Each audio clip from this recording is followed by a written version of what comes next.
Olá amigos, esta é a nossa terceira videoaula do minicurso Oficina de Literatura de Cordel. Neste nosso último encontro, o tema central será a utilização do cordel em sala de aula, o uso do cordel como ferramenta auxiliar no processo de ensino-aprendizagem.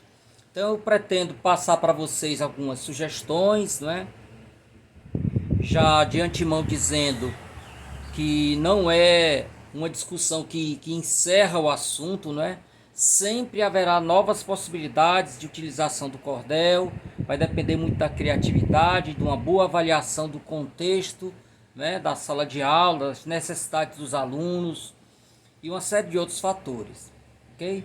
Então, como sempre fazemos, nesses nossos 3 encontros, eu inicio com a correção do exercício passado na aula de número 2.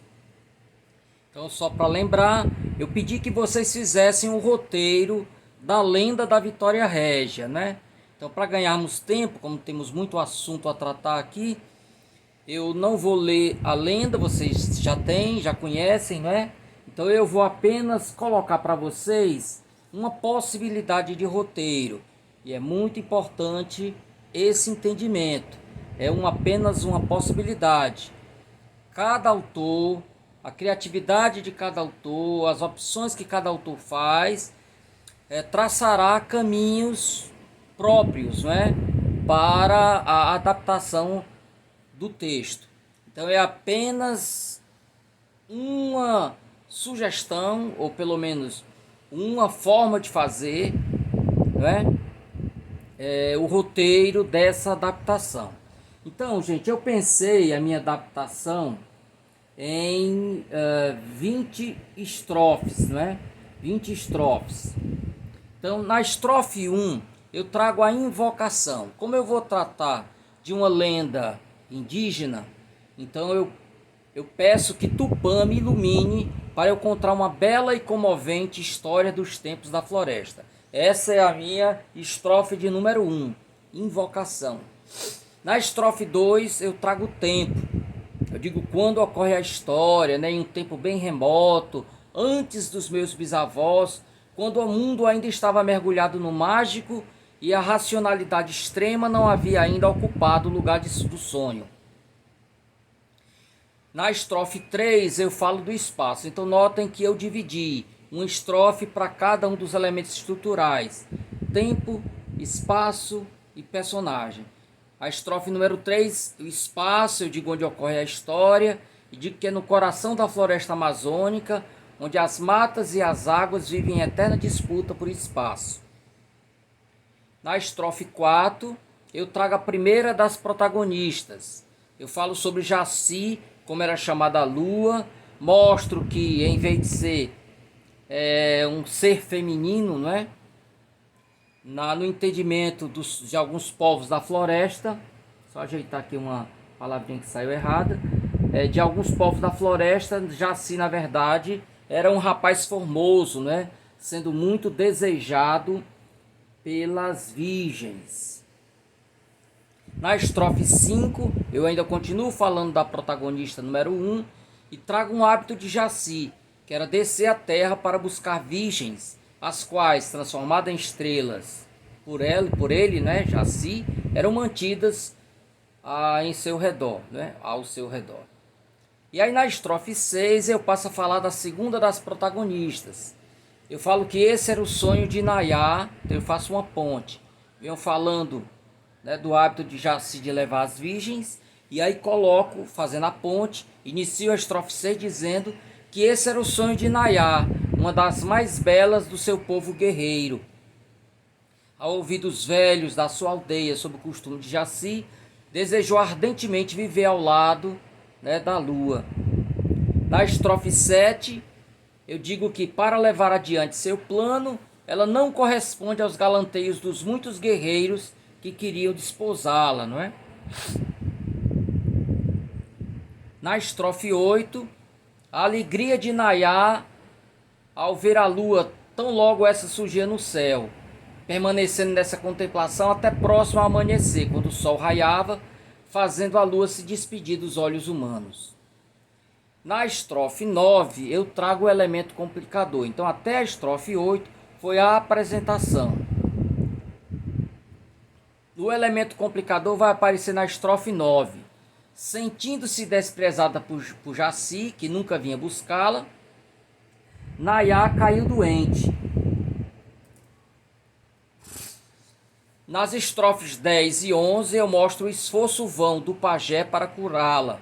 Mostro que os guerreiros cruzavam as matas para conseguir ervas, mas o mal não era do corpo, mas sim do espírito, tomado de amarguras, né? Então, para a tristeza de todos, ela segue definhando. Ok?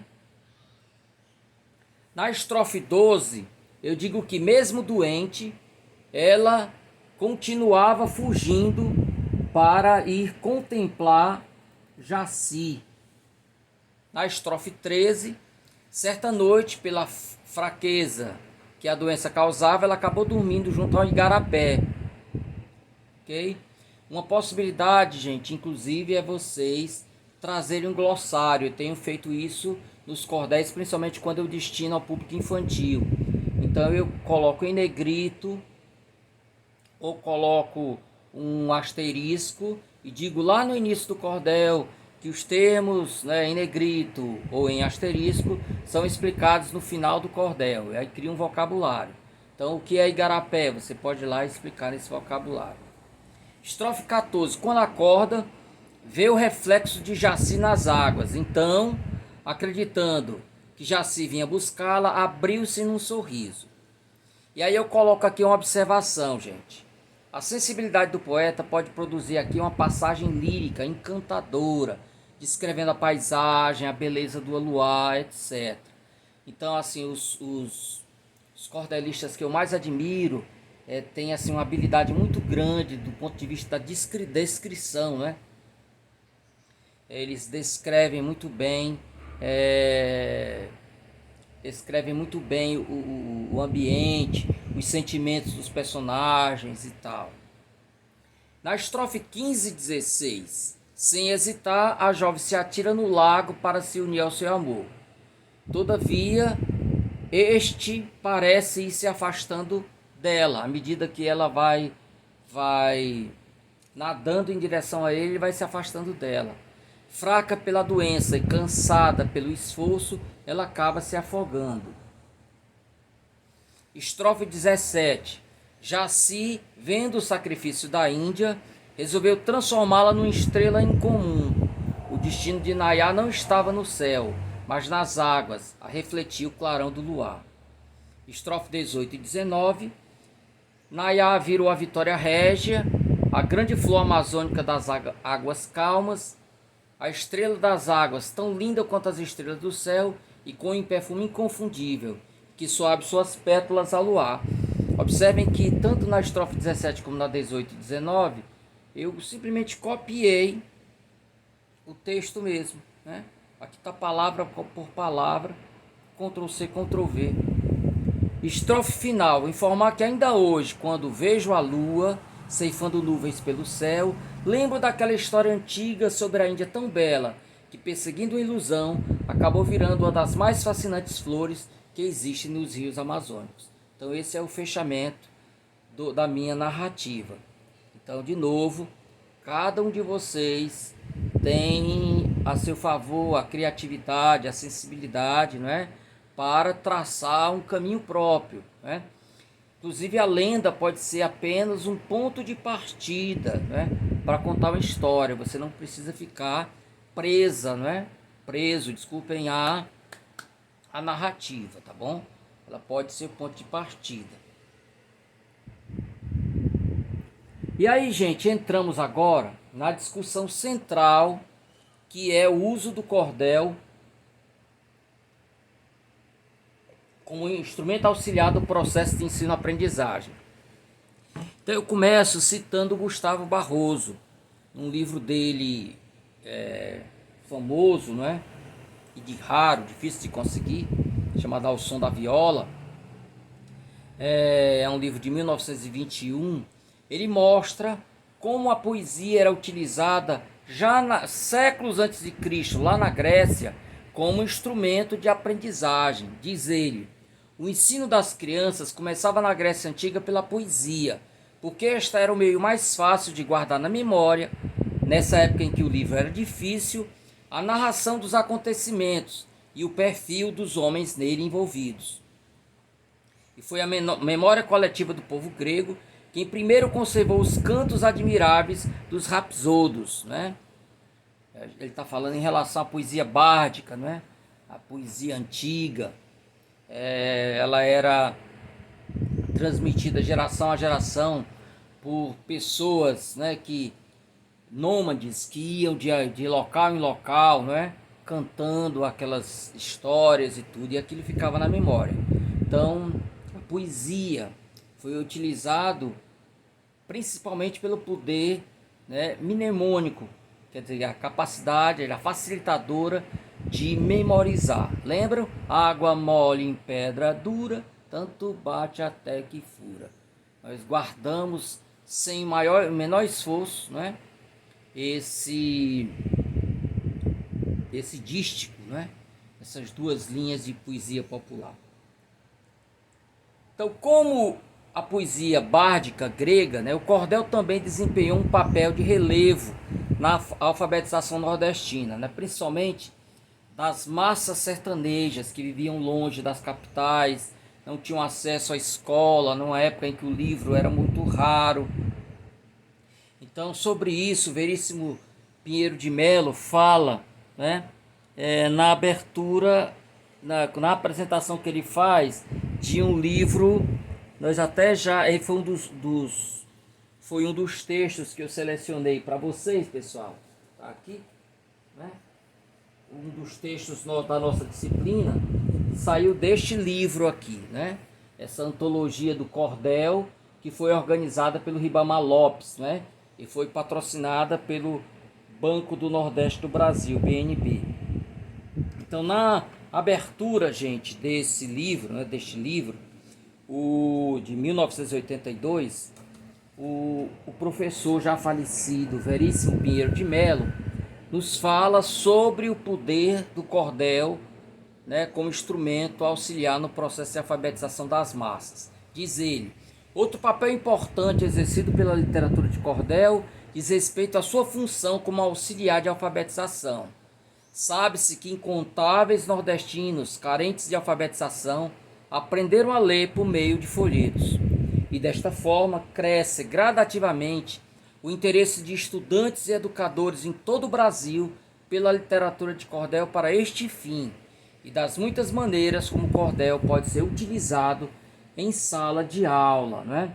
Eu trago outros autores, como Ana Maria de Oliveira Galvão, que na tese dela, chamada Ler e Ouvir Folhetos de Cordel em Pernambuco, ela coloca, né, ela traz aqui uma afirmação de como o cordel a ajudou na alfabetização das massas. Eu trago também o depoimento do pedagogo e cordelista Francisco Paiva das Neves, né, que ele mostra como os folheteiros, né, que eram os que vendiam cordel, causavam impacto junto às massas, né, formadas principalmente por ouvintes iletrados. Então isso suscitava o desejo dessas pessoas de quererem aprender a ler. Essas pessoas, mesmo que não soubessem ler e escrever, compravam os cordéis, levavam para casa, alguém que sabia ler lia para eles, né?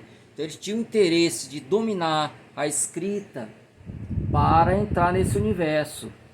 É o caso, por exemplo, gente, do Manuel Caboclo. Manuel Caboclo, que é um cordelista ali ligado ao círculo do Padre Cícero, né? Estamos falando ali da década de 20, de 30, né?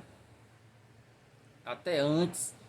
Mas o Manuel Caboclo, pessoal, foi um cordel que o moveu a querer aprender a ler, né?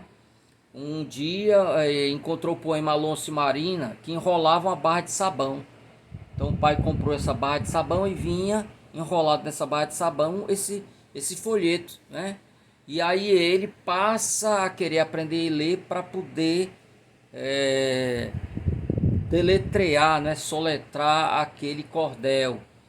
E não apenas aprendeu a ler e a escrever, tornou-se um grande leitor de cordel, como também um excelente cordelista.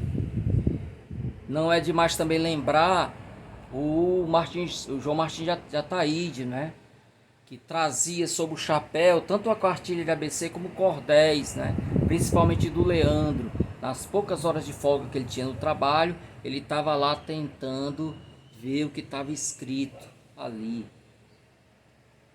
Temos o depoimento do meu compadre Arievaldo Viana, cuja alfabetização se deu através do cordel, né? Que era para ele lido por sua avó, Alzira. Então, o depoimento dele, numa entrevista que ele deu ao Paiva Neves, né? Isso foi registrado no TCC do Paiva Neves, quando ele concluiu o curso de pedagogia na UFC. Então, palavras do Arievaldo. Lembro-me de que assim que me entendi por gente, acompanhava com grande interesse a leitura de folhetos e romances de cordel. Minha avó, só ajeitar aqui uma palavrinha, gente. Minha avó, Alzira, possuía uma maleta cheia de versos e fazia a leitura dos mesmos em voz alta, para deleite das crianças e adultos. Ao anoitecer, assim que terminavam os afazeres da faina doméstica, nós nos reuníamos atentos em torno da mesa para ouvir sua leitura desembaraçada. Foi assim que, antes de ter qualquer contato com a literatura erudita e até mesmo com a televisão, morávamos numa fazenda sem energia elétrica, minha mente ficou povoada de heróis, anti-heróis, bichos mandingueiros, reis, castelos e princesas encantadas. E é exatamente por essa experiência pessoal, não é, que Arievaldo fortaleceu a convicção que o cordel poderia ser, sim, muito importante em sala de aula. E aí já, desde 1998, ele passou a visitar as escolas, né, falando sobre cordel. Com ele também iam autores como Clevison Viana, que é irmão dele, né? O Geraldo Amanso, o Zé Maria de Fortaleza, que são cantadores, né? Essas pessoas passaram também a ir às escolas levando a mensagem do cordel. Então, esse material inicial que ele foi organizando gerou o livro em 2006, Acorda Cordel em Sala de Aula. Eu tenho esse livro, ok? Acorda Cordel em Sala de Aula, é este livro aqui. Então, Acorda Cordel SQS já é a segunda edição, pessoal. Acorda Cordel em Sala de Aula foi lançado em 2006 e foi o primeiro manual que um poeta popular escreveu para orientar os educadores a usarem o cordel em sala de aula. Antes dele, nós temos também que citar o nome do Manuel Monteiro, né? Um cordelista já falecido que nasceu em Bezerros, Pernambuco, mas radicou-se em Campina Grande, acho que desde a década de 50, né? E ele foi um ardoroso, né, defensor da causa do cordel. Ele defendia, inclusive, isso vocês podem ver no documentário do Globo Rural sobre literatura de cordel. Já fiz referência a esse documentário, vocês encontram facilmente no YouTube. Ele diz ali que a principal função do cordel é formar leitores, né? Então o cordel traz a magia, traz o sonho, traz o trabalho com a linguagem, ok? Então ele foi responsável pela inserção da literatura de cordel como ferramenta de estudo nas escolas da Paraíba. E aí nós temos outros autores, pessoal, que dando seguimento a esse trabalho, né? Também publicaram obras. Uma delas, muito recente, é esta aqui, deste ano mesmo, foi lançada há pouco tempo. É um cordelista, professor e estilogravurista, João Gomes de Sá. Ele é alagoano, mas mora há muitos anos em São Paulo, né? Deve estar passando um frio danado lá. Então ele escreve literatura de cordel, atividades em que eles sugerem algumas técnicas de uso do cordel em sala de aula. Queria citar também uma obra da Arlene Holanda em parceria com Rochinol do Rinaré, publicada em 2009, chamado Cordel, Criar, Rimar e Letrar. Ele traz um pouco da história do cordel, traz um pouco discutem um pouco das estruturas de um cordel, dão alguns toques de como escrever um cordel e também refletem sobre o uso do cordel em sala de aula. Então, gente, vocês observem que o cordel teve realmente um papel muito importante. Eu diria que continua a ter, né? Mas numa época em que o acesso à escola e aos livros era uma coisa realmente muito complicada, né? Ele teve ainda mais, né, importância. E mesmo assim, o cordel, ao longo da sua trajetória, né, até muito recentemente, ele foi alvo de toda sorte de preconceitos, né, que o fazia, né, que o impedia de ingressar, de atravessar, ultrapassar os limites, né, dos muros das escolas. Aliás, o preconceito contra a obra popular não é algo novo, não é algo contemporâneo, é tão antigo, né, como o homem. O Joseph Luiten, ele situa o início desse preconceito na Idade Média, quando a Igreja Católica estabeleceu uma hierarquia entre as obras eruditas e a obra popular. A obra erudita era escrita em latim e a obra popular é escrita em vernáculo, quer dizer, a língua nacional, né? Então, nessa época você tem uma afirmação de que essa obra erudita era uma obra de bons valores, né? Que trazia tanto a riqueza de pensamento como riqueza no trabalho com a linguagem, enquanto a obra popular era uma obra menor, né? Fomentadora de amoralidades, né? Ou imoralidades. Então, inclusive, muitos autores se esconderam atrás de pseudônimos, né? Para não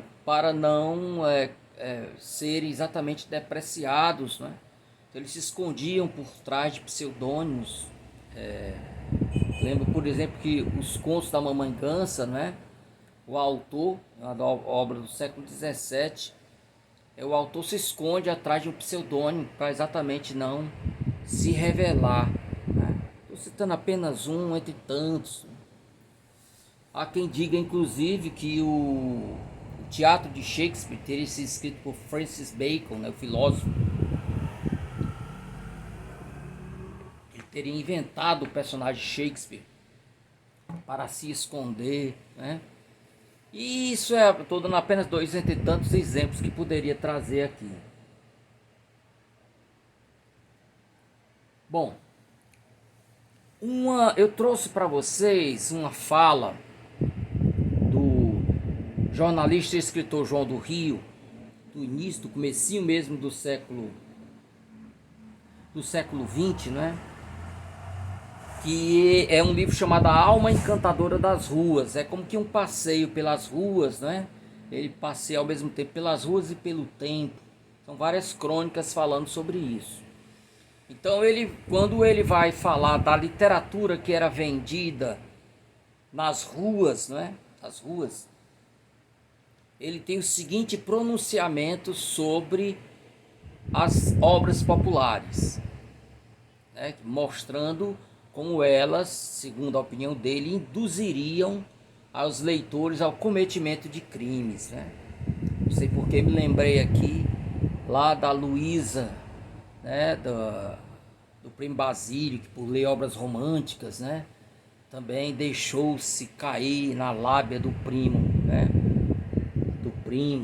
e acaba caindo em adultério. Mas vamos lá.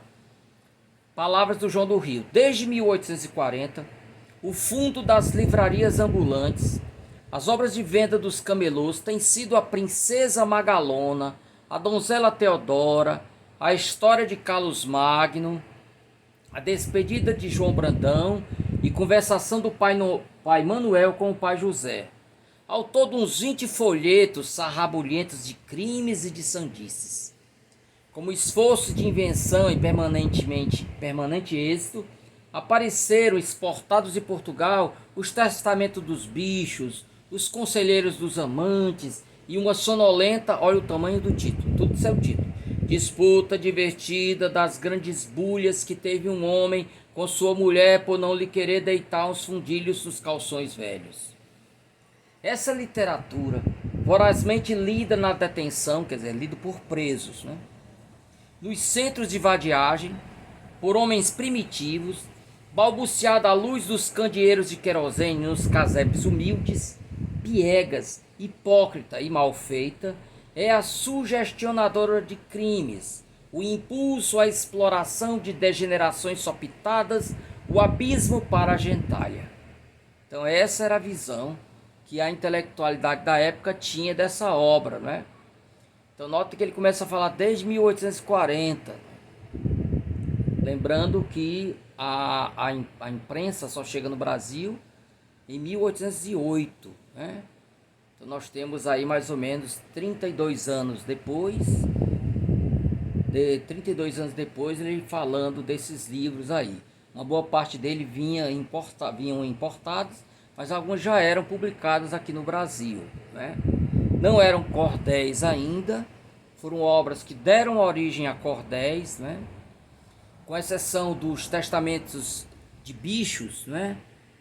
E esse tal disputa divertida das grandes bulhas que teve um homem com sua mulher não lhe querer, provavelmente deve ser um cordel também português que veio, tá? Bom, essa era a percepção que se tinha. Não surpreende, portanto, que a escola tenha se fechado para as obras